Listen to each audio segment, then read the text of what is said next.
Ini adalah proses bagi kerf band teknik.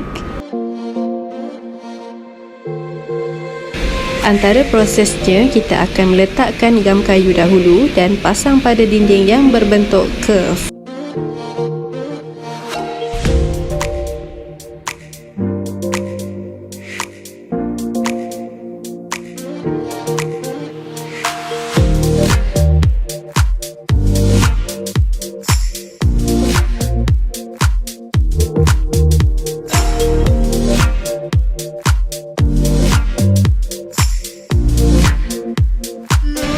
Seperti yang anda tengok, kayu ini mempunyai belahan, jadi kita perlu meletakkan wood filler supaya permukaan akan lebih rata.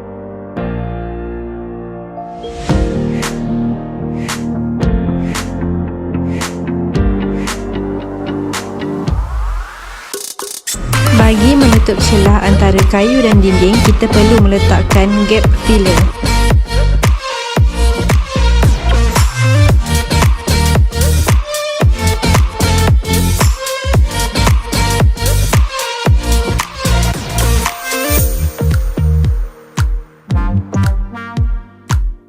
Jadi inilah antara proses yang sudah di filler dan dibuat wood treatment.